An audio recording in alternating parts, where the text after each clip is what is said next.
Tap with host Kevin Kierstead. Ladies and gents, this is Kevin Kierstead, host of Truth on Tap and Caps on Tap. I hope you're enjoying the show. Truth on Tap is focused on bringing you absolute truth about everything from mainstream media to comedy, from psychology to the paranormal. This show keeps it real, not the fake kind of real, the real kind of real. That same spirit also covers our Caps on Tap show about the Washington Capitals. Caps on Tap shows air only after Capitals wins at this time. Please come like our Facebook page and join the conversation at facebook.com/Truth on Tap show. Truth on Tap has been picked up and promoted by iHeartRadio, the internet audio mega monster, so shows are available there as well as on Spreaker and a limited selection on iTunes.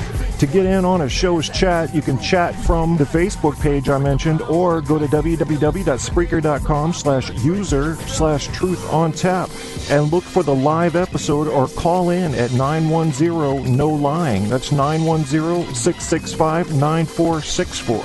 Thanks again for checking out Truth on Tap and Caps on Tap. You're listening to Truth on Tap with host Kevin Kierstead. Opening up the truth pipeline for these bitches.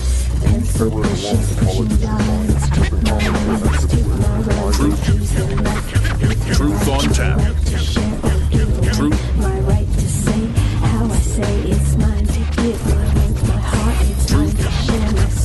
Truth on Tap.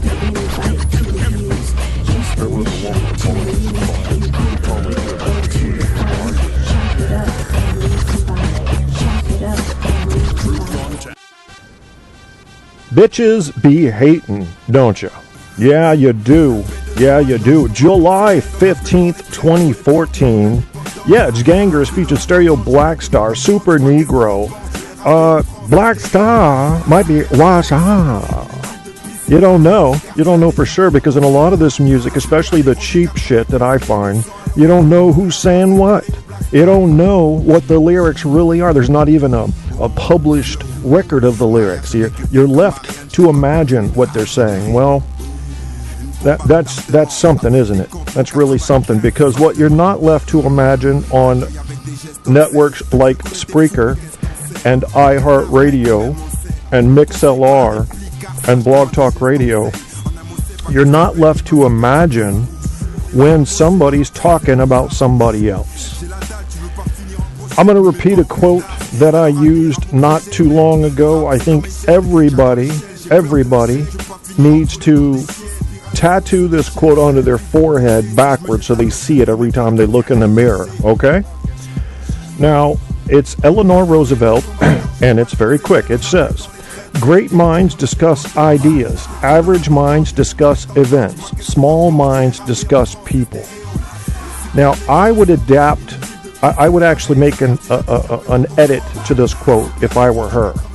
I would say that daily, the average conversation equates to this, and then great minds ideas, average minds events, small minds people. Because sometimes the great minds have to discuss people. You heard me. I played a sound clip last night about Einstein discussing Gandhi. Okay, it happens, but that's not what he was primarily concerned with, was it? He was primarily concerned with the nature of the universe. That is an idea, and that's what great minds discuss. Well, today, my mind is not going to be great. It can't be, because some of the motherfuckers on Spreaker and the other radio shows are attacking each other. Now, I'm going to give you a get-out-of-jail-free card right up front. You're going to need it, because I'm coming after you.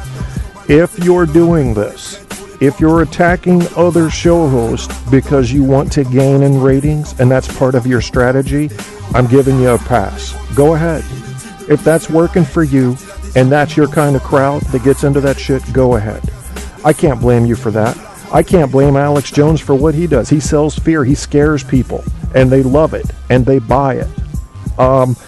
Yeah, I'm making a moral judgment here. I'm saying what he does is wrong. I'm saying what you do by attacking other people is wrong compared to the great capacity we have to advance meaningful ideas on our radio shows. Or humor, whatever. But not fucking attacking other people, okay? Cut the shit, people. Cut the shit, okay? Can we do that? What's it going to take? What is it going to take? I'm going to let the music roll. I want to let the music roll as I talk a little bit here. I need to get myself fired up. It's a strategy. It is. Here comes Eno, generic hip-hop session 1. It's a short one, but it gets it moving. Gets me moving. There goes the brain. There it goes. It's trying to keep up. My pulse is trying to keep up with the beat. I got ruptured blood vessels in my eyes and shit. I'm panting. This is how I sweat, because I'm a dog. And, once in a while I'll let a fart that smells like eggs. What are you going to do? Yeah, baby. Yeah, hit that. Oopsie. Yeah, there we go. Got it. I'm a little lighter now. A little lighter. And I was propelled a few feet into the air with that one. At least it wasn't a queef. So you can be happy about that, Yeah. Good to have people laughing at me in the studio. Oh, man. And do I have some talking to do about making people laugh with your radio show? Yeah. Tim Conway Jr., ever heard of him? You didn't know he existed? Well, you will after tonight. Because we're going to talk about what makes a good radio host. And I'm not the fucking king of this, people. I'm new to this. I got 170 episodes or so. I've been doing this for under a year. I just know what works and what doesn't. Doesn't mean my shit works. I didn't say it did. But I do know what works. It doesn't mean I'm going to do it. I will have a limited audience because of how narrowly I define my scope. And that's just the way it's going to be. I'm good with that. I'm good with it. I'm at peace with it. Yup. Not getting into the drama. I'll attack the goddamn drama. What do you think I'm doing tonight? Yeah, let's see what else we got here. I want to line something up. I think I'm going to put Purple Nurple up there or something. I don't know. No, I don't know. I'm going to stop the music for now. Because we need to just talk. Let's get this out, and then I'll have some fun later in the show as I typically do. And what about that? There's a little side note for you. Do you like to line up your work so you do the hard stuff first? I think that's a natural thing. You want to get that hard shit out of the way while you have a little energy and a little tolerance, because later on you may not have so much of that, and you get snappy and you get shitty with people. Speaking of shitty with people, that's what some of these Spreaker hosts are doing. Stop that. Stop the personal attacks. I ask you, unless you're using this for a marketing stunt, I can't blame you for that in a capitalist society. I'm asking you to stop attacking other show hosts. This is, for me, a move from the top of Maslow's hierarchy of needs. Okay? It is one of the not so aesthetic values of life that I think needs to be incorporated from within the human soul moving outward. That is, don't attack other people. I guarantee you that if there were a robot out there that everybody in the world voted for the software, I'm making this up on the fly like I always do, everybody voted for the components that should be found as faults in the human character, that robot would find, and let's say there's a total of 1 million character faults. That robot would find no less than 10,000, and that's in a fucking walking saint, okay? And you. So don't think you're better than anybody else, and if you're not better than anybody else, why the fuck are you attacking them? Some names that I can think of off the top of my head, I see this thing going on with Debbie Daly. She's attacking Angela Truth. Angela Truth is attacking her back. Debbie is attacking Guy Shea. I haven't listened to enough of Guy Shea to know who he's attacking, and yet I've seen enough, and I've heard enough, and I'm thinking to myself, these are just like, if you've ever heard of the experiments in which space is involved. In space, I mean living space. They put rats in a box. They put 3 or 4 in a small box. That's where the term backbiting came from. At least that's what I was taught in college. And even if it wasn't, who the fuck cares, because backbiting occurred.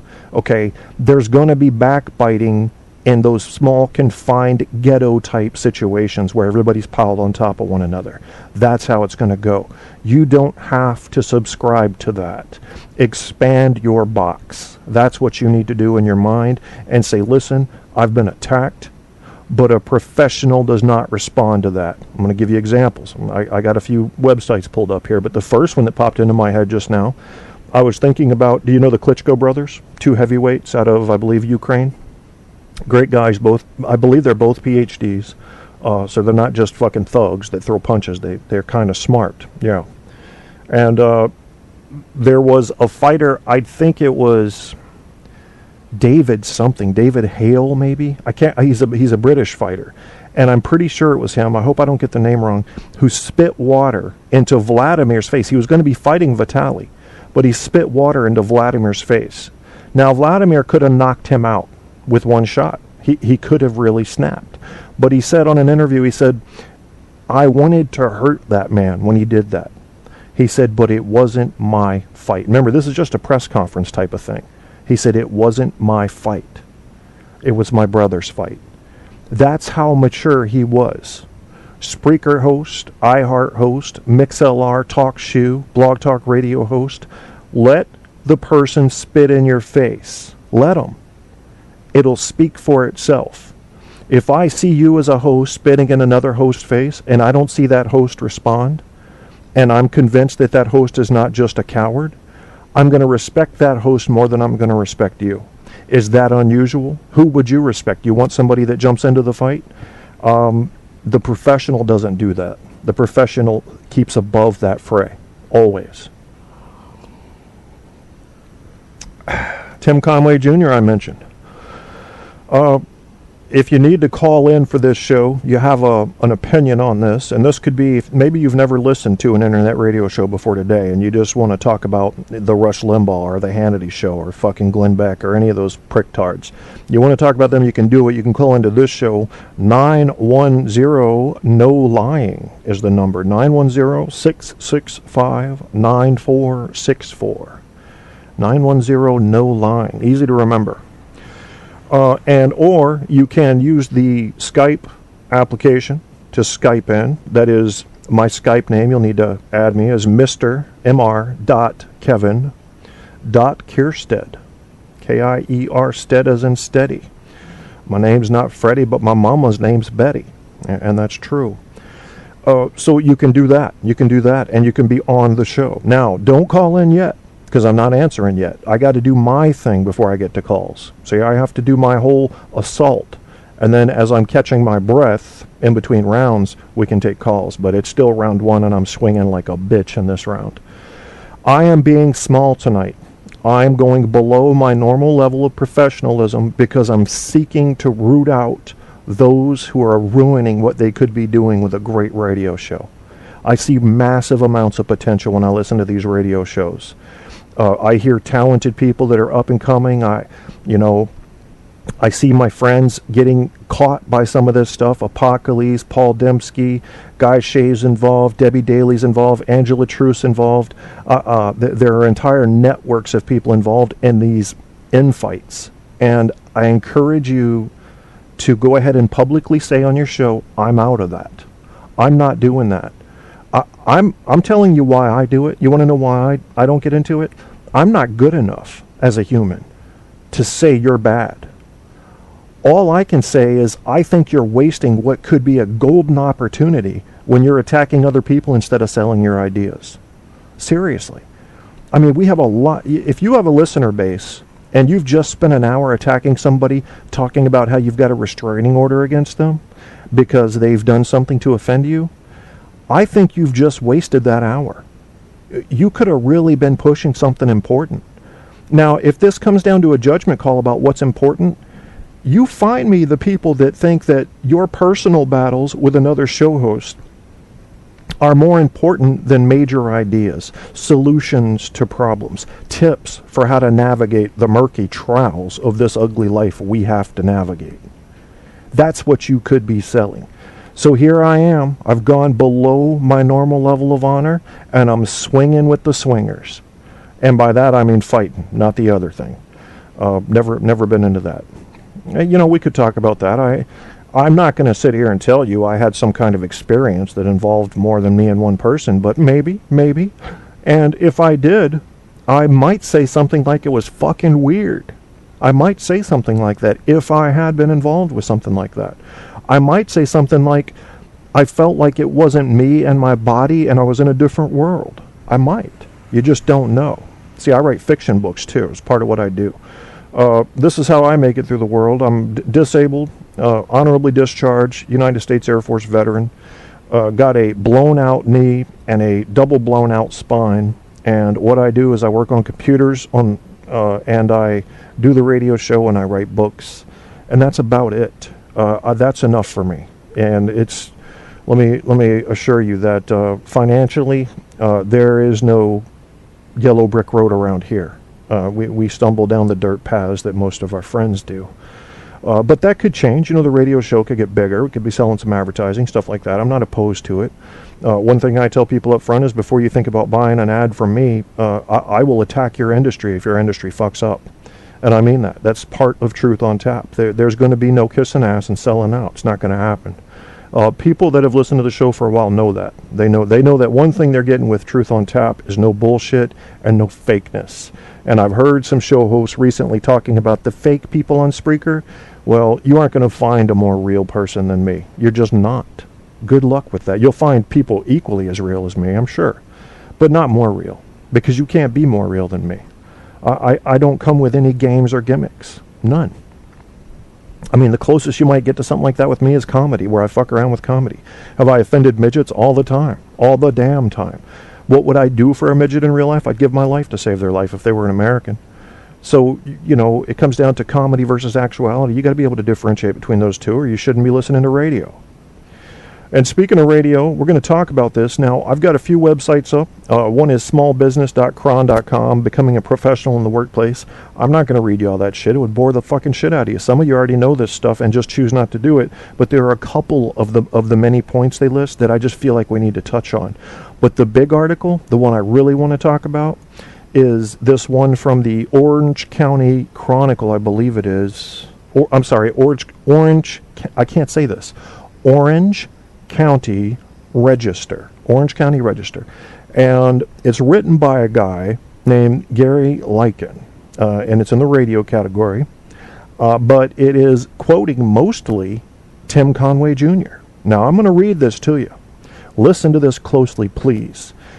He's talking about radio, and the topic of this article, it's not a long article, is what does a host need to do to create talk radio magic? I realize this topic steps kind of outside the personal attacks, but everything it says applies to you if you have a radio show. Or if not, if you're just a listener, this is what you should be looking for in your host. And I guarantee you that if you've got a top 3 or 4 hosts, you're seeing these qualities in them. But prove me wrong. So he says, what makes a good talk radio host? Quote, first and foremost, people that make me laugh by myself in the car are the kings of radio. This was an email response from Tim Conway Jr. to Gary Lycan, okay? He continues to talk. The audience decides what makes a good talk radio show host. This was Doug McIntyre, the host of KABC 790 AM's Red Eye Radio, who said, personally, I like talk shows that are not predictable. I'm patting myself on the back there. This is a pro saying this, and my show is any fucking thing but predictable because I don't use notes or scripts. We just go. Sometimes it's boring as shit, I admit it. But most of the time, it's pretty fun. And we're going to continue with this because I want you to hear what he talks about. It's very brief, but he talks about this host-on-host attack stuff. All right, he asked this question, and the question was, what makes a good talk radio host? This is what Gary Lycan was asking for the whole purpose of this article in the Orange County Register.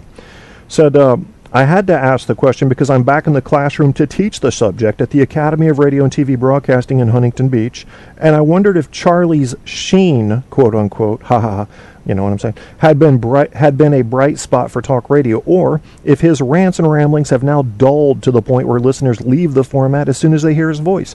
It's a fair question, I thought. Based on feedback, it appears Sheen and other personalities who thrive in the TMZ universe spark the creative energies of talk show hosts who turn their programs into must-listen-to radio. So they're basically saying people are copying that craziness of a Charlie Sheen. KFI program director Robin Bertolucci cut to the chase. Quote, what makes people gather around someone at a cocktail party when they're telling a story? What makes someone impossible to miss? Someone everyone wants to know. Charisma? Personality? Yes. And then some. People like me are in charge of helping to harness that natural gift. You can't teach someone to hone those gifts, but ultimately it's impossible to teach it. You got to have it. That's inborn, he's saying. And it's impossible to truly define it. It is magic. And I agree. I think to a degree, your interaction with other humans and the fact that you can get them to kind of back you and say, I like what he's thinking. I think there's a little magic involved there. But I also think people can see truth. I think they can smell it from a distance. And that's why I have nothing to worry about on my show when it comes to being mistaken for a fraud or a fake, whatever you want to call it. Quote, different people like different things, said McIntyre. Some people crave facts, others crave controversy. I like humor. As I get older, I'm much less interested in dogma of any ilk. I like hosts who are willing to say, quote, maybe I didn't have that right. Pat on the back for me again. I'm wrong all the time. It adds credibility, and that's vital. I don't like hosts who use their shows to settle scores. It's self-indulgent and not entertaining. Did I mention that I like funny? And that's how the end of the quote goes for McIntyre. Now, Conway added, since Al Gore invented the internet, everybody has all the information on breaking news right at their fingertips. After saying he first enjoys hosts who make him laugh, he said, second runner-up and must listen to radio, guys with radical cocaine addiction, the ones snorting with both nostrils. You know, the first guy that makes me think of is Mancow, and I'm not sure Mancow ever did drugs. He just sounded like a dude that was high, and I loved his show. He just sounded like a dude that had way too much energy for a human being. I'm telling you, people, I love energy. I am so lucky that I was never introduced to cocaine, or I'd be snorting it right now. That's how much in love with energy. When we were in high school and I played all 4 years of high school football, we would pop Vibrance. Now, this is entirely legal. It's not doping of any type. It's simple caffeine tablets. But I had a friend, I'm not going to say any names, who took 8 Vibrance before a football game. His gums were bleeding from his mouthpiece. That's how high his blood pressure got. Bad stuff, but what I'm saying is that's another indication that I've always liked high energy, and I loathe low energy. It makes me crabby. When I drink too much alcohol, which I don't even drink now, but when I used to, if I had more than, say, 6 beers on a given night, even if it was over a period of 10 hours, sometimes we'd party from 9 at night to 9 in the morning, I would get crabby. Because it is a depressant, it does act on the central nervous system, and I like energy. Energy to me is positive. Energy to me is full of potential, and I love it. So thank God cocaine has never come near me, and I hope I never see it. Now, let's be serious. I'm not going to touch the shit, okay? I'm just not going to snort anything, and I'm not going to shoot anything. But it's how much I love high energy makes that a potentially dangerous drug to me if I'm not strong-willed. And, I agree with what they said there. I mean, those guys are always entertaining because their mind's going 400 miles an hour. My mind peak goes 250. Sometimes I can boost it up to 300 if I drink 3 mugs of coffee in a row. That's about all you're going to get. It's pretty fast. I mean, it's pretty fast. It wakes neighbors.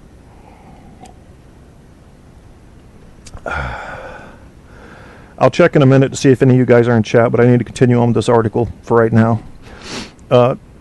Let's see. Here we go. Listen to this now. We're talking more about what makes for good radio. Don Martin, Vice President and General Manager of Fox Sports Radio, KLAC 570 AM, said, quote, a good personality will generate complaint calls to your office. Fans will call for him to be fired. He or she will make you nervous or uncomfortable from time to time, and you will have to protect them. He or she will also increase your station's ratings and revenue. Now, there's part of the get-out-of-jail-free card I gave to you guys. If you're attacking other hosts and that's making complaints, especially when you get into legal shit, okay, all right, if you're doing it for ratings, I'm with you. But if you're doing it to be a dick, I'm not with you. I'm telling you, you're wasting your format and your audience. And they're going to know it, and they're going to start leaving. They're going to smell it in your character. Audiences are smart. Do not underestimate your audience and their power of determining what the fuck's going on in your head. By week's end, it appeared Sheen, now hosting his own web TV program, may be running out of steam, but I'm not betting on it, says the author here. On radio, he talked to KRTH's Gary Bryan, KLAC's Dan Patrick, and Luce. Well, they typed it twice, and I'm like Ron Burgundy. I read what's on the prompter. Dan Patrick and Luce Cannons. KLAC's Boss Martin offered his perspective, quote, we're in the entertainment business. If he wants to talk, we let him talk. As long as the masses want to hear his side of the story and what he has to say, we would be foolish not to give him the forum. Remember, this is the only city in the country that gets great audience numbers by showing police chases. Well, that was satire at best. This is about sports. I'm going to skip that. I'm going to skip that. NPR. Yeah, so that's it. That's it. And I made a mistake earlier when I was first telling you about this article because I was skimming, as I always admit to. I thought it was Tim Conway Jr. that was talking about not liking the personal attacks, but it wasn't. It was this McIntyre guy. What was his full name? Tim Conway Jr. I'll find it in a second. There's that. McIntyre. I don't have his first name. Why won't they give me his first name? I could have sworn I had that earlier. Oh well. All right. Well, Doug McIntyre. There it is. That's KABC 790 AM's Red Eye Radio. Doug McIntyre. Personally, I like shows that are not predictable. And just to repeat what he said about the personal attacks, he said this. He said, I don't like hosts who use their shows to settle scores. It's self-indulgent and not entertaining. Now, let's say I'm just being a listener for a day. I'm tuning into a Spreaker show, and I hear one host who is attacking another host, and maybe their reasoning is even halfway decent. Do you think I'm going to stay tuned in? The first vibe I get before I make any judgments about their personality or program is negativity. I don't like it. It's contagious. You can't feel good during a show where somebody's attacking somebody else. And don't you want to feel good? I mean, isn't life really, when you boil it down, nothing but a motivation to find pleasure and avoid pain? Aren't you doing that at almost all points of your day? Think of an activity. You're seeking sex. How many hours do you put into that? You're looking for pleasure. You take medication because you're hurting. What are you trying to do? You're avoiding pain. You pay taxes. You're avoiding pain. You pull over when the cops' lights turn on. You're avoiding pain. You go to a seafood restaurant because you got just enough money to get your favorite dish, shrimp scampi. You're finding pleasure. This is what you're doing probably 95% of your day, of your waking hours. Avoiding pain, finding pleasure. This is what humans do. And we shouldn't be fooled into thinking that there's something else going on. Yeah, so that was that on the host stuff, but there's more to it. I've got some more things up here that I want to talk about. But first I'm going to go check and see if any of you fucktards are in the chat room, because I do not like to ignore my chat room people. I've got another website up here too. It's called personalitytutor.com. I have a problem with something they said. I'm going to read it to you, and I want to know if you have the same problem I do.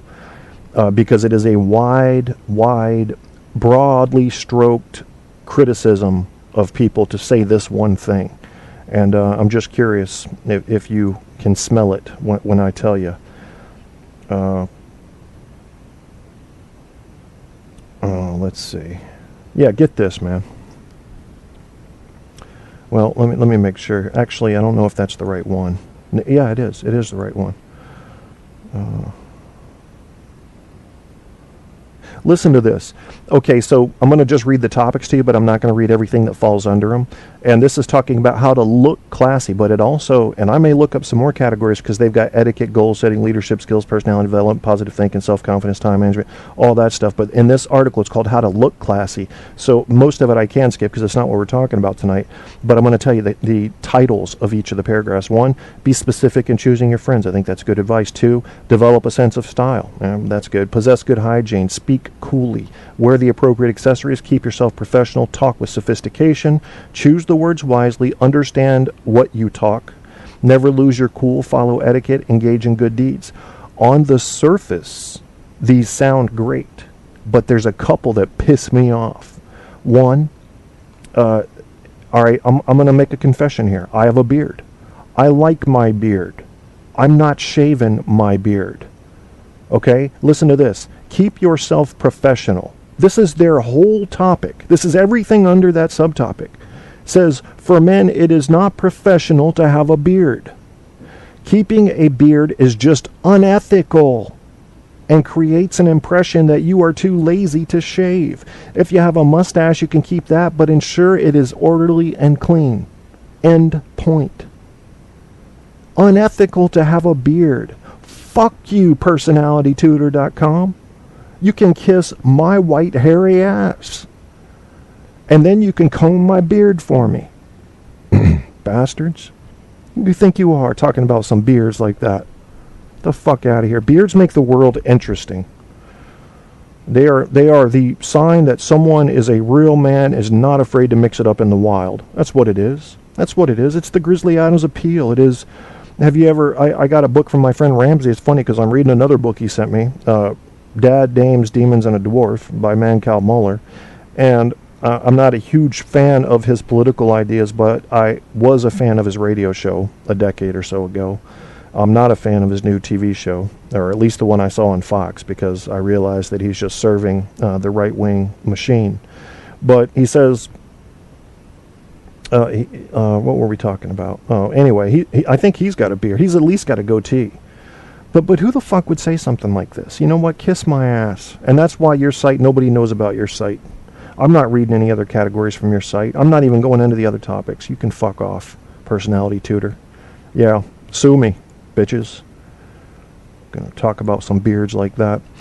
How to be a more reliable professional. I've got it up here. It's from Forbes.com. They are a trusted source for me when it comes to how to behave in the workplace, or at least to advance your business motives, if you will, your ideas, your platform.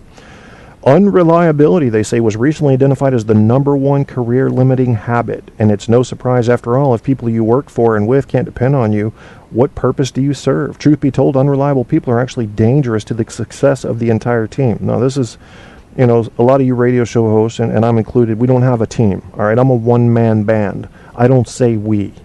We here at Truth on Tap, we my ass. We my ass. Sometimes my cat's with me. It's I. It's I, okay? You want to make yourself sound bigger. And your intros, a lot of times you have applauses as if you were entering some big stage. That's okay for entertainment value, as long as you're not trying to hide the fact that you're actually alone in a studio and you're a one-man show. Once you start hiding that to try to appear bigger, you have a phone system that answers with we. There's no we. There's I. I'm in this bitch. I didn't even like when I wrote my biography for Amazon.com for my books as an author biography that I had to speak about myself in the third person, but it was highly advised by the writers, so I did. As if somebody else is writing this information about me. No, it's not somebody else, it's me. It's me. And in this day and age, this is one little lesson you can put in the back of your mind. Most of the time, we equals me. Yeah, there's a lot of we's that actually equal me.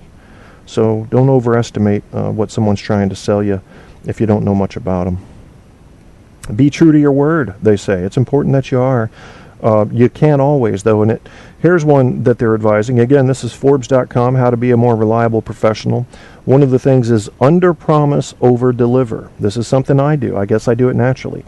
I keep the goal of my show at a very low level. A lot of times you'll see my shows are titled Kev Goes Freestyle. There's no requirement there.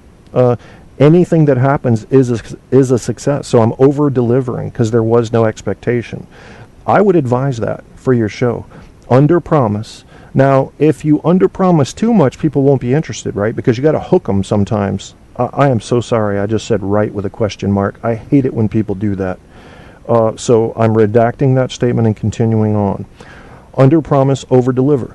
You want to hook people, yes. You want them interested in your topic, yes. I fail at that miserably often because I have these convoluted topics or very, very vague ones because I want to leave the freedom there, number one. That's the biggest thing. I'm not trying to exceed your expectations all the time. I really want freedom to go where I want in the broadcast. I don't like when it's so specific that I have to stay confined to it.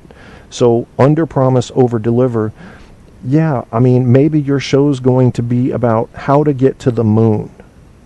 But instead of calling it how to get to the moon and then being required to list every step involved, why wouldn't you just call it an exploration in space exploration?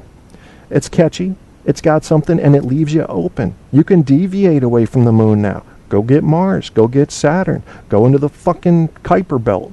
Oh, you can, go over to Andromeda. It's our neighbor galaxy. You're allowed. There's no rule. There's no rule that says you can't visit the top of Andromeda in a show where you're talking about space exploration. But if you're talking about how to get to the moon, Motherfuckers are going to be pissed off when they start hearing about Andromeda, because that has nothing to do with the moon. It's not why they tuned in. Oh, Lordy. Next would be confront mistakes. I think that's the final one. Yeah, confront mistakes. And it's funny because they kind of loop this back around to the beginning. If you made a promise and you couldn't keep it, just admit it. Just say, look, I thought I was going to be able to keep that promise, but I failed. I'm sorry. I'll try not to do it again. It's certainly not going to be something I turn into a habit, but you believed I was going to deliver something I didn't deliver. Sorry about that. And at the bottom it says, the last paragraph, being reliable doesn't mean you're perfect. It just means that others can have faith in you. They can feel confident in your abilities and your character. These are things that business relationships are built on. Without question, unreliable professionals will certainly struggle when trying to get ahead in the workplace. So take action today to overcome this career-limiting habit.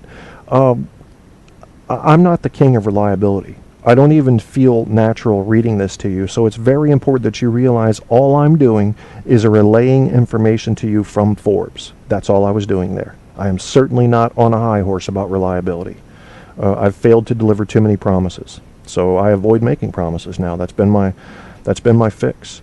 But this generation, have you noticed that promises, it seems to me, that the younger generation, say 25 and younger, this promise thing they do is almost a writ of intent. There's no promise going on. It's like they're trying to talk themselves into doing the thing they're promising you, but they're certainly not guaranteeing it, and they very commonly will simply vacate the effort. I'll be there Sunday at noon. You get a text Sunday at 12:30. Yeah, I couldn't make it. You know, so promises, forget about that shit. You want to live a life of happiness? Let me tell you one thing you have to avoid to do that. That is expectation. Expectations not met are where you're finding your unhappiness. Stop having expectations. If you want to expect something, expect the worst hell on earth you can possibly imagine, and let everything... That's tricking yourself. I agree. It's deviating from the line of absolute truth, but I'm telling you to do this to acquire happiness, not to be accurate in your knowledge. If you want to be accurate in your knowledge, you have to take in the negative with the positive. But I'm telling you, if you want to be happy, lower the expectations, because 7 out of 10 times, your high expectations are not going to be met if you're believing people's promises. That's all there is to it. So I avoid doing that. I don't want to be the guy that lets you down, so I avoid making the promises now. Let's see what we have left here. How to become more professional. This is something we were...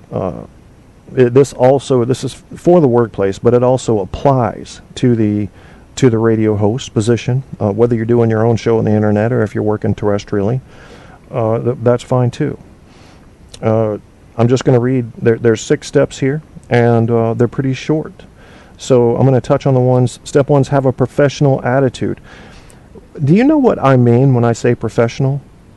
I'm talking about somebody, you know the difference. Think of a ghetto type of personality doing a radio show, and then think of a professional who's world-renowned. And take a look at the difference in their styles. There's a certain respect and honor with the professional person that is given out to everybody, from his co-workers to his callers. You see it, don't you? You sense it. You'll know. You know what I'm talking about. You can do that too. All you got to do is duplicate it. Just show respect to everybody and don't attack anybody. And step 2 is demonstrate professional maturity. That's accepting responsibility for your mistakes. We've been over that. If you've had an error, admit it. Don't discuss your personal matters at the office. That's, Here's a funny one. Eliminate distractions such as radio, computer games, or snacks on your desk. Well, don't eliminate radio, bitches, or you're done.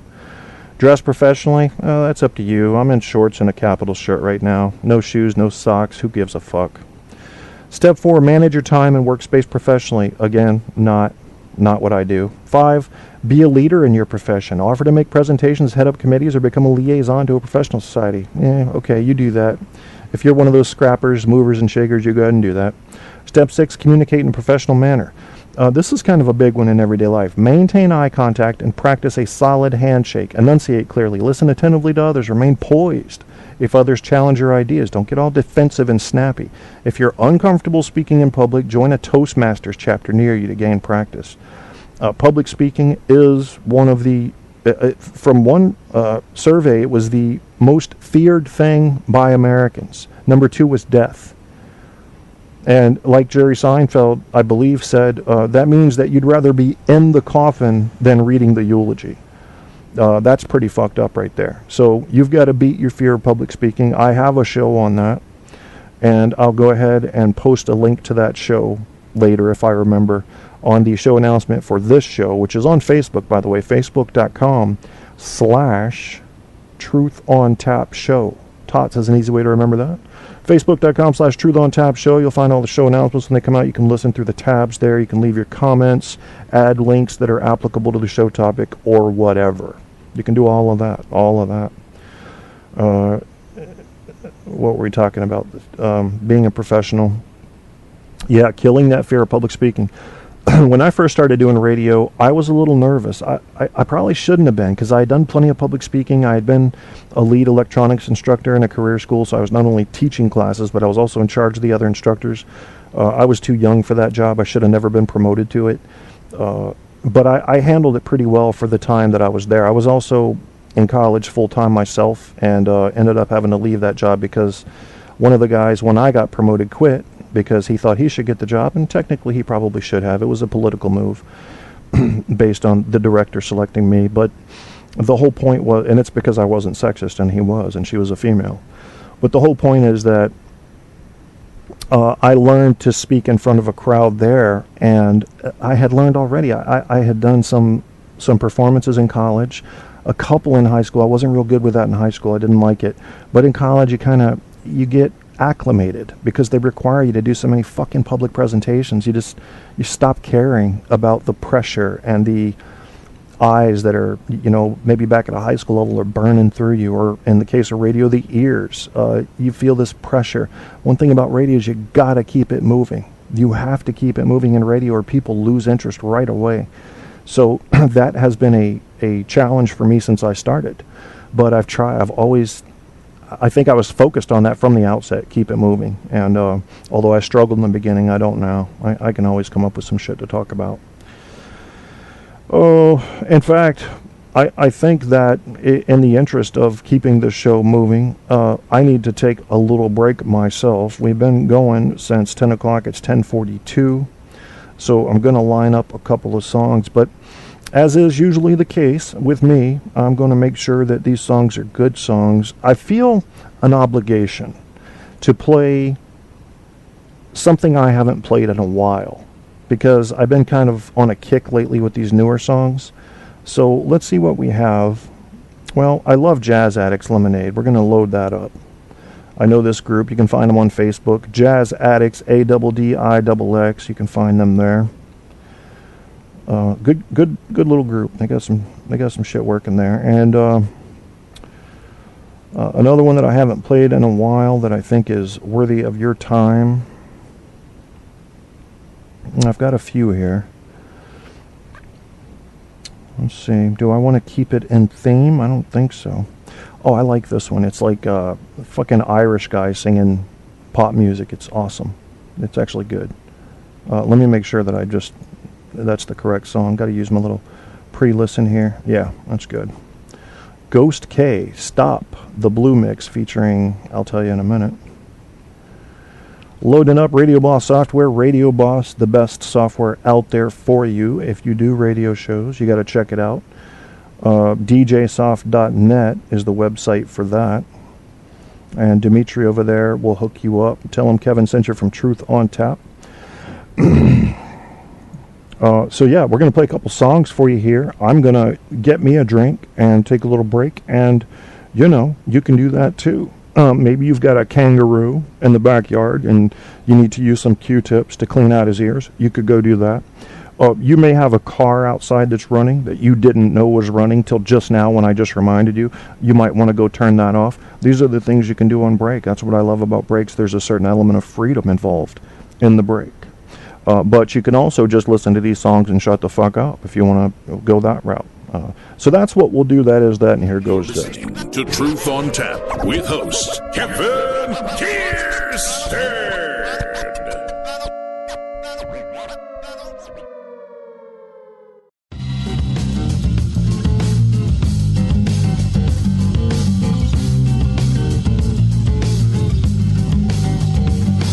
Yo, ladies gentlemen. Meet your adrenaline, settle in, it's medicine. Doper than a 7-man, provoking you to let us in. Vocals are effortless, hoping you never miss when approaching a specialist. It's Togo, your man Focho, your man So-So. The plan Rodo, break bread at 400. Degrees and please MCs, no need to freeze, just flee. You see, we be the best to bless the stage on a higher degree. There's none flyer than we, fire the sticks, but fire we retire the beat. Desire, amplify the decrease, try and compete. Design with the heat, you find my fleets dying to heat. You know So we all get the fat itis. My gold Midas touch, reach the streets. Your whole light is up and heats. My speech, a coal miner to a diamond beach. We've been working, searching for that perfect piece. Hey yo, my advice is to you, think twice. Jazz addicts is the crew, we get nice, precise with the rhyme on the cut. Season illest lemonade was a popular drink, and it still is.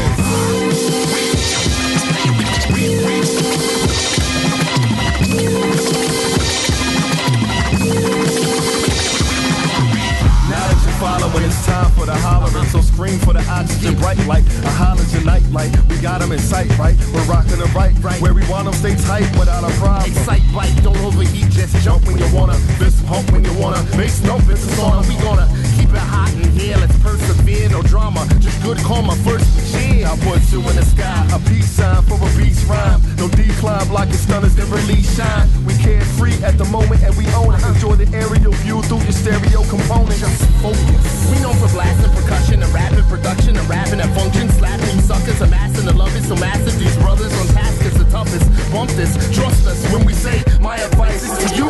Think twice. Jazz addicts is the crew. We get nice, precise with the rhyme on the cut. Season illest lemonade was a popular drink and it still is.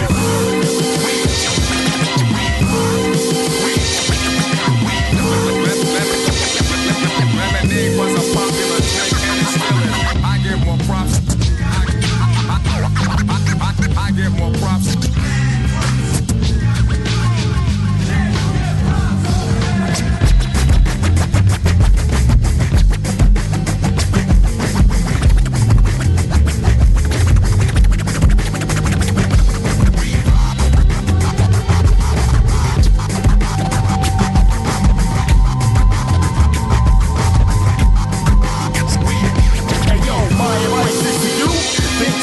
Jazz addicts is the crew. We get nice, precise with the rhyme on the cut. The illest lemonade was a popular drink and it still is. To Truth on Tap with host Kevin Kierstead.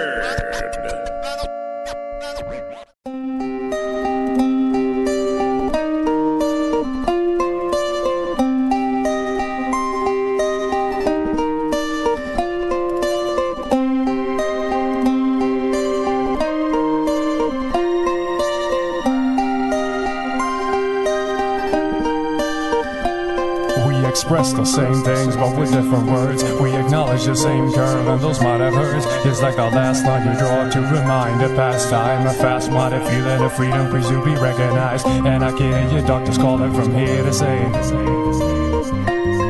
kill bias, independency, and ocular seal. Cause the young himself is stealthy mass appeal. Where's my muse? Where's my muse? If it's like every word slipping through my mouth has been used. Staggering like the old man feeding a third. With my glass I reflecting half the things that I burn.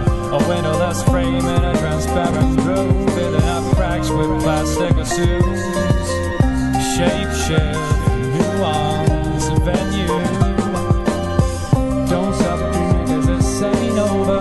Break up your life until you get sober. Don't stop dreaming cause this ain't over, my friend. Don't stop dreaming cause this ain't over. Break up your life.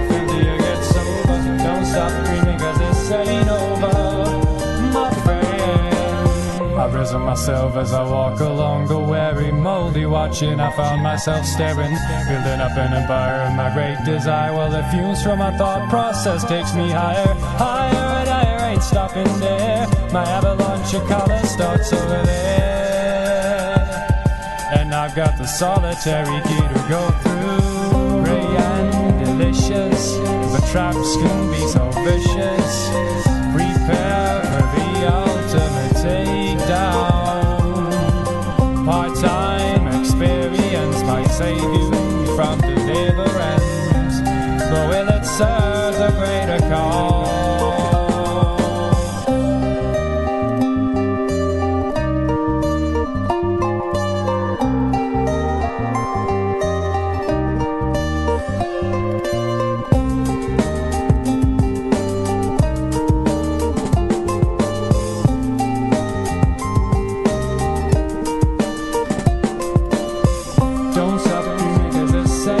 over, wreck up your life until you get sober. Don't stop dreaming, 'cause this ain't over, my friend. Don't stop dreaming, 'cause this ain't over, wreck up your life until you get sober. Don't stop dreaming, 'cause this ain't over, my friend.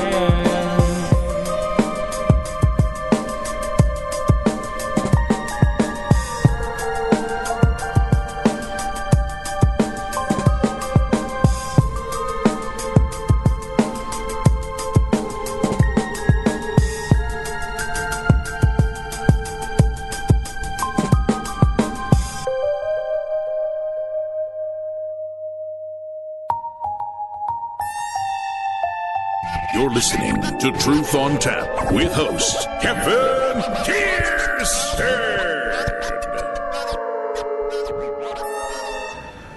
Yeah, I think I might talk during this one, you know. Wake the fuck up. George Alinas, mine plus yours equals ours, featuring Snowflake. Snowflake, talented artist. You know her, right? CC mixed her. Snowflake and Sacto 22 kind of rule the roost there. I just need to confirm that we are having our audio lined up here, so I will be checking that out real quick. Got to listen to my own show. Somebody's in chat there. Yeah, it's working. Let me say something about, here's Granddaddy Al. Granddaddy Al and Kim Ashbury Moxley in the chat room. What's up, guys? Good to see you there. Hello, and don't say I'm late again. It's okay, Kim. Granddaddy Al, okay, you're not late, just respectfully absent for a few minutes. That's the way to do it right there. I will be reading some of the chat to you guys as they speak. I clicked play and it switched back to pause on its own. You also? Okay, whatever. So hopefully you guys can work out those technical issues you're having there in the chat room. The show topic is basically my last stand, okay? I'm not getting into this anymore, folks. The chances of me ever doing a show again about bad host-on-host attacks or anything related to that necessarily, like anything in that ballpark regarding other radio show hosts, is remarkably low. So this is my final stand. Now, the wake the fuck up thing, let me tell you something, that bothers me. When I hear people say something about America and they'll go, wake up, America, I'm thinking, okay, enlightened one. You believe that your view is representative of only those who pay attention. Everybody else is a sheep? Everybody? Nobody else is enlightened? Oh, just the people that agree with your viewpoint are enlightened. Get the fuck out of here. Wake up. We are awake. People are just seeing things differently than you. Get the fuck over yourself. Yeah, well, sometimes you gotta tell it like it is, man. George Alinas is telling it like it is. And Snowflake. But wake the fuck up. Now, you can say that to someone who's literally sleeping. I'm good with that. I have up here something called On the Job 45 Things. 5 ways to handle being attacked personally. This is how you could hear people say bad shit about you on the radio without losing your fucking mind. Yeah. I'm going to go paste that link. I might read the topics to you, but I'm not going to go all the way through it. And then I'll have to find that link later for... Oh, I got to read a comment here. I think this is Joanne Fleggy, who has basically attacked me, and I'll read it. I'm not afraid. She says, "Great point, Kev." Talking about Kev's final word on bad host. She says, "But referring to effing Glenn Beck and calling people pricktards makes you look unprofessional yourself. I respect you enough as a friend to tell you this plainly. Practice what you preach." Well, here's the thing, Joanne. I wasn't giving a lesson on what this whole show's topic is Spreaker on Spreaker personality attacks, attacking people's character flaws. I've established through many examples, as have other people, and I know you're a fan of Glenn Beck, so you're going to be defensive on this, that Glenn Beck is a fucking raving lunatic. I mean, he's barking mad. And that's coming from the science of psychology. So if I say fucking Glenn Beck and calling people pricktards, that's going into my comedy, for one thing, pricktards. I mean, something I say all the time. If that makes me appear unprofessional, okay. Okay, I'll take the hit. Mark the scar on me. I got plenty there already. Go for it. If you think Glenn Beck is, for even 75% of the time, sharing information with you that is meaningful, useful, and accurate, you probably need to do some more research. He's out there. He's just not stable. You know, Rush Limbaugh makes a lot more sense than Glenn Beck. Rush Limbaugh is just an asshole. It's okay. See, I'm not picking out these individual character flaws and taking 2 hours to tell you how terrible Glenn Beck is. I've just done my reading. You know, once you get an appreciation for truth, Joanne, you can really pick out people that are either way outside the fringes of normal or that are lying. Lying happens a lot on Fox News. Lying happens a lot with Rush Limbaugh. Glenn Beck, not so much lying, but very lunar in his orbit. Not quite down to earth. What he does is what many public speakers do who want to rouse excitement, and that is to appeal to emotion as much as possible. Yet his logic is not stable. It's like being on the hills of San Francisco in a cable car. You're up and down and left and right, and oh no, watch out, someone's pushing a shopping cart across the street. He doesn't care, he'll hit him. He's just not stable. I don't know. I'm not going to sit here and go through that. But show on show attacks, I mean, even those guys, they don't take whole shows to attack anybody. You know, even Jon Stewart and Hannity, who go at it a lot, or Bill O'Reilly, they don't take whole shows to attack each other. I'm talking about people who take whole shows to attack each other. And maybe I didn't put that into the description of the show. Let's see. You guys are having problems with the track? As far as I can tell, it's playing. So let me make sure. Yeah, it says live. Let me press play. I'm seeing guys in the chat room having problems with the show. Yeah, it's working. It's working. So I don't know. It's probably your internet connection, Kim. I think you've got cable now, though, so that shouldn't be a problem. But Granddaddy Al, he's also having the problem? Okay, let me put this in chat. Are you guys listening now? Works for me. I go through the regular website to test my show. I've found that that's really the only reliable way to do it. Now, I'll confess I'm on a shitty DSL connection. It's wireless. But I haven't had problems with connections in months on this show, so I think it's okay. But I do have to say that when it comes to storms in the area, Verizon's DSL is notoriously apt to fail.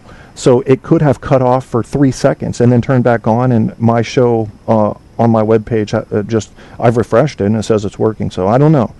You guys, please update me in the chat room. Let me know if this is working for you.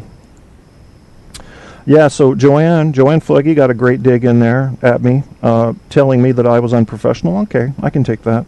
I'm not, though. I'm not. And if you listen to my shows, there is you ought to be able to sense a professional at work, a professional in my thinking. When I turn on my comedy, of course, it's gone. I mean, I get stupid with my comedy. I am totally slapstick. The funniest thing in the world to me as far as comedy is people falling down. That's how simple I am. I don't need Frasier on TV talking like a psychiatrist. I already know how to talk like a psychiatrist. I want to see motherfucking people fall down the stairs because there was ice on the stairs. That makes me laugh. That's just my preference. So yes, that's the kind of comedy I turn on. Can you relate that to a professional? I don't think so. I think you have to draw a line there and say he's not trying to be professional at that point. Yeah, I mean, so let's go ahead and assume the worst, that Joanne was correct here and that I'm not professional. Okay, I'm not professional, but I do tell the truth, and that's something I have to guarantee you on this show. And now, you can't just take everything I say as the gospel. I said not even 3 episodes ago that if you believe everything I say, you have a problem. That goes for any of your show hosts. Question what they're saying. Do your own research. Ditto heads are not helping the world in any way. You don't just let somebody do your thinking for you, including me, and then adopt everything I say as the gospel. That would be a terrible mistake. I correct my own shit sometimes. You know, but what I am and what you can count on reliably is that I'm always going to be open-minded. I'm always going to hear your argument, And I will most certainly look at your facts and your data collection. I sure will. And if you have the convincing critical mass of information to change my mind, I'll go on the air and say, this person changed my mind. Things you can't change my mind on right now. If you tried to argue to me that Glenn Beck had some sort of rational line of thinking that was contributing to the knowledge of America overall, I'd say you're wrong. I'd say you're wrong, and I would show you examples of who can do that. If you told me that Rush Limbaugh wasn't filled with hate and very narrow-minded in his view of social policies, I'd say you were wrong, because I've seen too much evidence to the contrary. But if you've got evidence I haven't seen, feel free to throw it out there. You know, I have a pretty good ability to assess people's personalities quickly. And, yeah, I don't know why you guys are still having problems with the show. I'm seeing it. It's streaming live. You know, got a couple likes on it already. I'm going to play it for a third time here just to make sure. Yeah, it's flowing. So, anyway, let's get back to this now. Now, Joanne's attack notwithstanding, well, I don't want to call it an attack. It was a jab, okay? And you know, she likes Glenn Beck, so she's going to defend him. Let me advise this. I wouldn't defend someone because you like them. I think that's not being wide in your ability to understand what's motivating you. I think that's being more of a narrow focus. Just because you like somebody, you don't defend everything they do. You know, you got to look at, because, all right, here's my challenge to you, Joanne. Would you go and comment on the show's announcement and tell me what Glenn Beck does wrong? That's my challenge to you. This is where I'm going to call on your maturity and your open-mindedness to admit that he's not perfect. Now, if you can't do it, he has won you. He has won you hook, line, and sinker. Good on him. He's got you. But nobody should command your complete loyalty in the entertainment industry. Nobody. You should be looking up facts on your own. You should be checking with the fact-checking sites, whether you're going to politifact.com or factcheck.org or whatever one you trust the most, and make sure they have references. If you don't have references, you shouldn't trust them. If they should have 2 or 3 references per major issue. And they may go to newspaper articles, they may go to biographical information, they may go to polls done. Make sure they have some references there to support their data, or those data should not be convincing to you. People say anything. You know, this is why I like to talk about critical thinking a lot, guys. And we'll kind of keep it on topic here with the host-on-host attacks. My whole goal with the host-on-host attacks, cut the shit. You do something bigger than that. You have the potential to entertain huge masses of an audience without focusing on the flaws of one, but most importantly what I'm saying is focusing on the flaws because they attacked you. That's what I'm saying. It's not the punch I'm talking about, it's the counter punch. Yes, I don't think you should set out on a radio show to attack somebody unless that person is someone you believe is A, directly hurting somebody else and you want to, stop them, or B, they are misleading large numbers of people down false trails. That's a good reason to go after somebody. But even then, are you going after them, the character? You shouldn't be. You should be going after what they're doing, the behavior. You should be. Now, that's different, and that's something we'll talk a little bit more about later. But what I'm slipping into here, away from the host-on-host thing, is more on critical thinking, because it does apply. It does apply, and it's always a good thing to talk about. Socrates and people like Socrates. Socrates was not that unique in his thinking. It's just that he was so, what is the right word? He was like a locomotive with his logic. He pushed and pushed and pushed and pushed when others would have went ahead and stopped the train. And what he made you do, if you read over any of his old work, is question your own beliefs. And when you start picking apart your own beliefs, 9 times out of 10, if you have an open mind, you can watch them fall apart right in front of you. The logic is not behind them. The support is not behind them that you thought was. It's something you filed into your mind, nobody contested it, and it grew legs.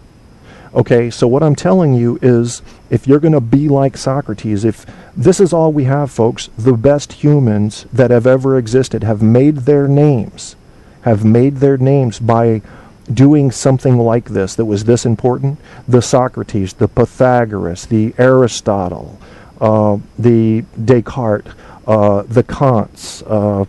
I could go down a list of 100 great thinkers, okay?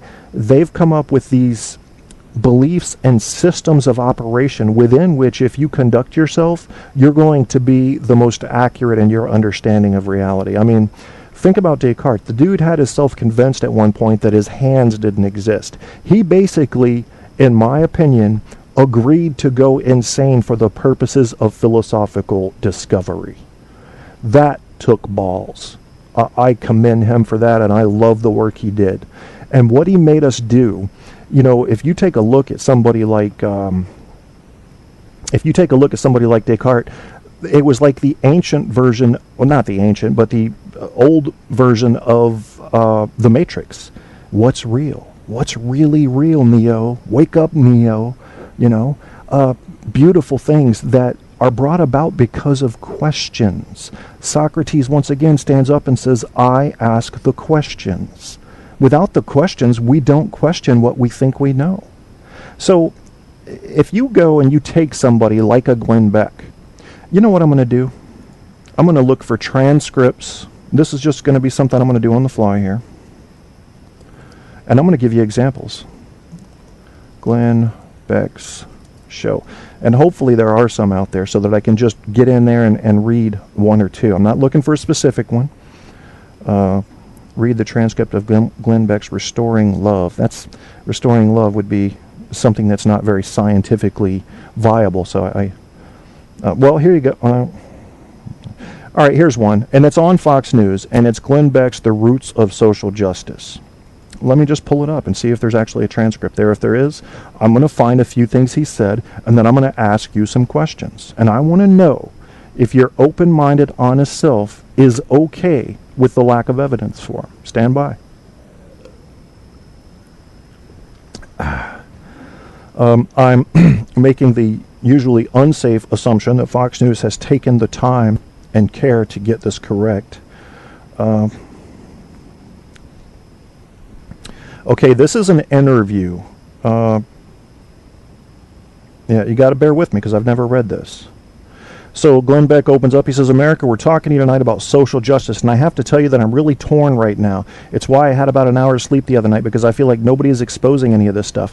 But I also feel like that's not what I'm supposed to be doing. I'm supposed to be talking to you about just correct principles and getting back in the flow of God.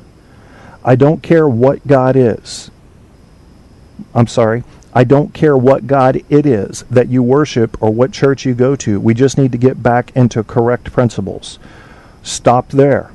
Has Glenn Beck not just stated that God, no matter which church you're from, is the equivalent of the source for correct principles? Isn't that what he just said? If that's the case, then he must agree that Muslims have a right, an inherent right, to kill anybody who does not convert to the Muslim religion. Do you think he believes that? First fucking paragraph, people. Socrates would have torn his ass apart. Okay? Tonight, he continues, I'm going to be joined for the rest of the hour by so-and-so who wrote so-and-so. Let's get into this a little bit. Okay, so this is America. This is a book that every house should have, but buy this book. It's an avalanche of information. Okay, maybe he's getting a kickback. Maybe he really just liked the book. I need to hear Beck say more in this interview. I'm seeing these little one things like, okay, who was Reverend Harry Ward? That's not what I need. I need to see more by him. Here we go. Let me ask you this, America. Does it sound crazy? This is quoting Glenn Beck. I mean, you've just seen, I just showed you a minute ago, the jobs bill was a jobs bill because they knew you wouldn't buy the stimulus bill anymore. This is all progressives do. Change the language over and over until they find something where it fits and locks in with you. You unfortunately haven't had anybody expose all this stuff in a mainstream way, and so it's just gotten out of control. And your churches are in dire, dire danger. Well, let me ask you this. Your university churns out a lot of ministers. This is Falwell he's interviewing. Increase or decrease of parishioners.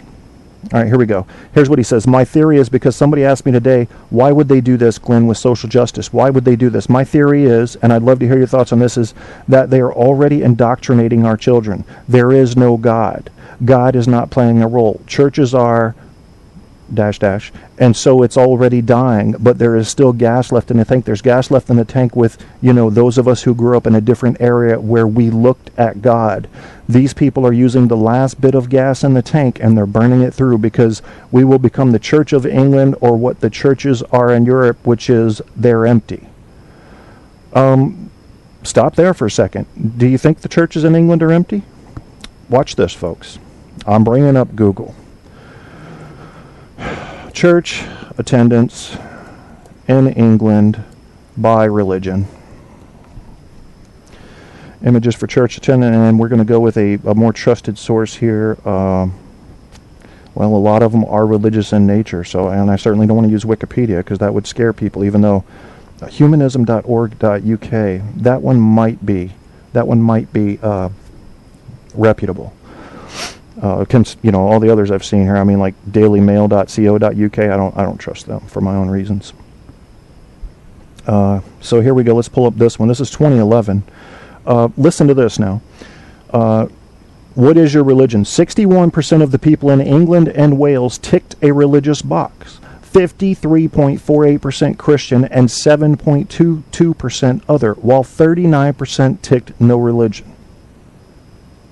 When the same sample was asked a follow-up question, are you religious, only 29% of the same people said yes, while 65% said no, meaning that over half of those whom the census would count as having a religion said they were not religious. Less than half, 48% of those who ticked Christian, said they believed in Jesus Christ, that Jesus Christ was a real person who died and came back.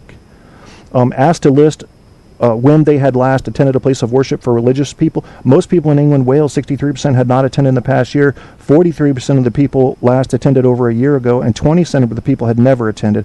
Only 9% of the people had attended a place of worship within the last week. So while he may be onto something with low church attendance, within that one single year, 63% of the entire population had been in church. He says they're empty. You don't have a problem with that? You have no problem with that? I don't know. I don't know what to tell you. This is a simple bit of research. Now, if I were doing this formally, I'd go check a few more sites and see what their polls had said. You can't just rely on one. And saying that they're empty. You're going to become the Church of England. It's empty. What a stretch.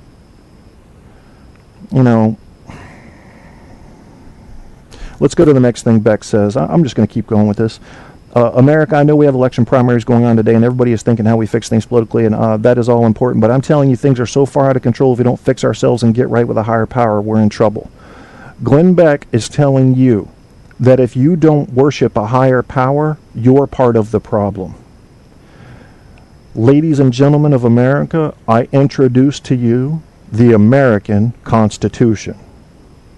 Are you ready? First Amendment, and I'm going to quote it because I don't want to take any chances. This is the American Constitution.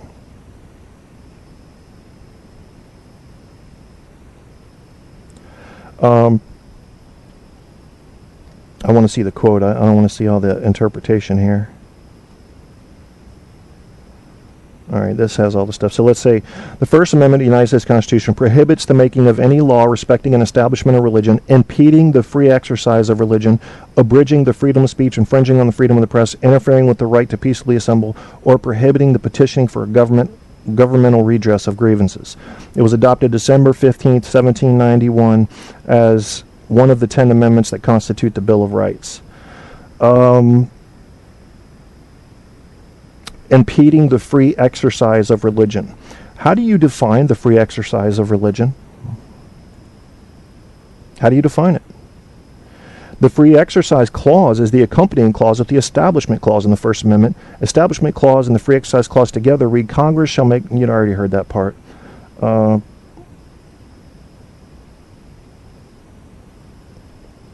right, well, I could go on. They're talking about Jehovah's Witnesses and compelling interest and all that. And I haven't even read the compelling interest thing, so I don't know. Oh, that's about a Supreme Court case. But the whole point is, you know, we have freedom of religion or the right to not choose any religion. Glenn Beck is saying if you don't have a religion, there's something wrong with you. If you don't have a religion, there's something wrong with you. Does that sound like someone who's speaking from a sane mind to you? I don't know what else to say, guys. I could go on. I could dig so deep into Glenn Beck's approach to what he thinks is wrong with the country and start drawing the parallels from both how far away he is from the Constitution to how he thinks that progressive thinking, and if you look up progressive, it actually is a pretty neat definition, making progress.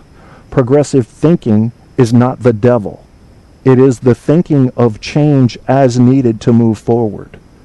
It is the people who hate progressives that hold on to the old. And when you hold on to the old in a changing world, you're holding on to a rock that was only a foot above a mean high tide during a storm. You're going under. You have to change with it. The changes have to be free. They have to be based on the Constitution and in America. And they have to have the spine and blood and nervous system of the Constitution, but they can have different skin. They can wear different clothes. They can change their hairstyle. They can wear a leather belt or a plastic belt. This is where you get your change from. This is what he cannot accept. And yet he's not even next to the Constitution. I couldn't even call him a constitutionalist. So here's my view on that. If you're not next to your American Constitution, however far you are away from it, that's how un-American I see you. If you want to change the Constitution, you take action. If it's exactly the way you like it, then you don't take action. That's what you do, instead of bitching about it. He's not next to the Constitution. So I don't know. I'm going to stop attacking him. My whole point was, if you decide to employ logic and reason, when you hear any of these huge talking heads with big shows, you're going to discover that the shit you thought might have been accurate truth maybe is not. Maybe is not. So it's worth looking into. I mean, criticalthinking.org is probably the best and most useful website on the internet today. I think I honestly believe that. I've never actually asked myself that question, but if I had to pick one, if somebody said we're destroying the internet today, we're only keeping one website, I'd say keep criticalthinking.org. People need this stuff. It's not telling you how to think. It's teaching you methods to filter out bullshit and hang on to fact. That's what it really does. And it does it through the old thinkers and the new thinkers. But Socrates, Pythagoras, and Plato, and Aristotle, all of them had amazing ideas, and that's how their names got into the permanent record. So they're using their ideas on how to think.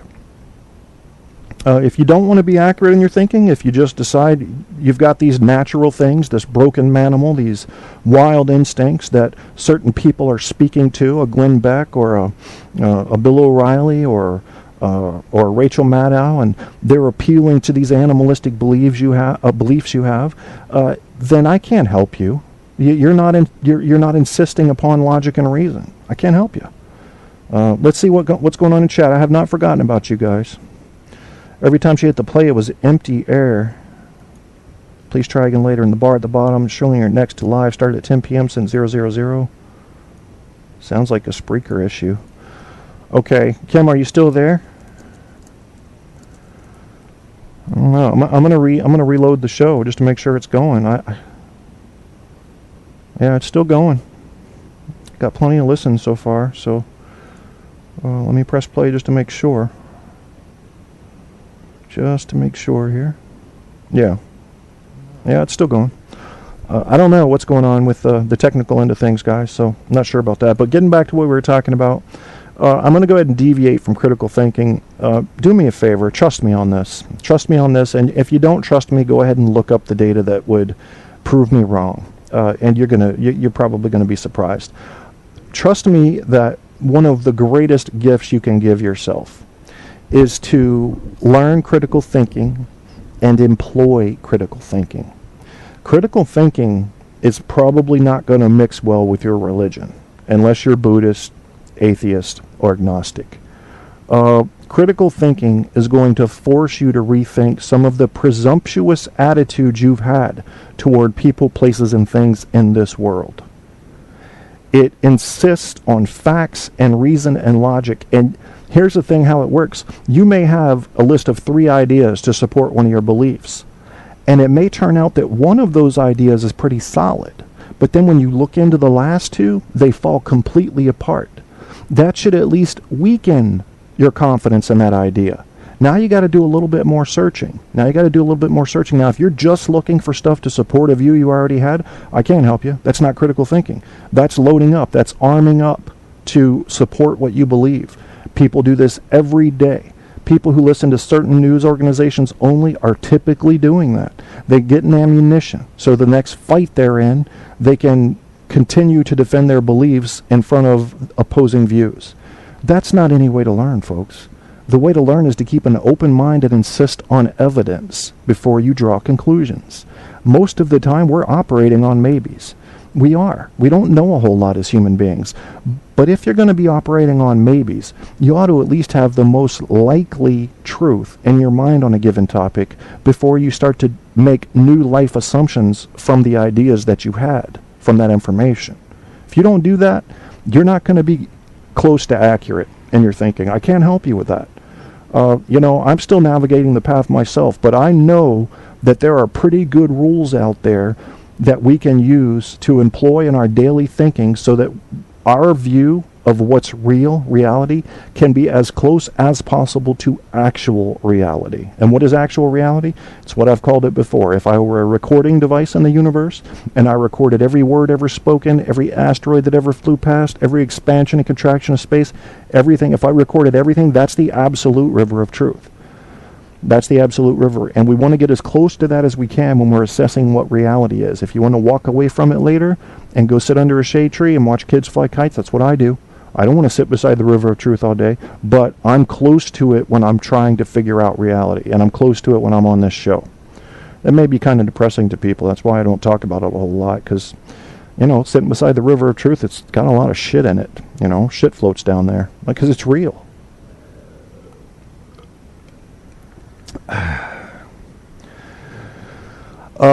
Glenn Beck is not the enemy. Glenn Beck is an entertainer. Just as Rush Limbaugh, Sean Hannity, Alan Combs, Mancow Mueller, just as, any of the late night talk show hosts are, just as any of my fellow Spreaker hosts are. We're doing this in the category of entertainment, even if our subcategory is education or philosophy or psychology or religion or math. It's still an entertainment venue. It's radio. So you can't take anything anybody says in entertainment, or for that matter education or science, without any grain of salt. Don't you want to question what it is you're being told is the truth? They told us like God had said it himself that Christopher Columbus discovered America. That's fucking ridiculous. Not only did natives already live here, but the Vikings had discovered it in about 900 AD. My ancestors. And probably people discovered it before that. They're talking now about the ancient Greeks might have discovered it. Not to mention it was already inhabited. You didn't discover shit. You were the first person from a journalistic society that discovered it, so it was written about. But come on, man. Christopher Columbus... he used to cut off the natives' hands if they didn't get their quota of gold. That's shit you don't hear about. I'm not even getting into that. This is the shit you're told like it's the gospel from teachers. Say nothing of entertainment types who have no real interest in being totally accurate all the time. They just want to entertain. So I don't know. I rebooted and still can't hear you. Same message. All right, well, it looks like there's a problem with the show on the listeners' end. So what I'm going to do is I think I'm going to go ahead and cut this show a little... Well, it's not really short. It's been an hour and a half. And what I'll do is go ahead and cut the show short so that hopefully by cutting it, it will completely upload the podcast and you can listen to it in its entirety. And then I may do another show later to add on to this. It really depends on what kind of response I get. I definitely have ruffled some feathers with this show, and that's good. I mean, that means people are checking it out. Some are getting offended. And then, you know, like I said, we may come back later tonight and do another show. I may wait a couple days. Because of the technical issues that people are having, I'm going to go ahead and cut this one. I'm not going to play any exit commercials or songs. And in any case, what we will do is I will see you next time. I hope this show has been helpful to you. Please leave your comments on the Facebook page, facebook.com/TruthOnTapShow. That is that. And here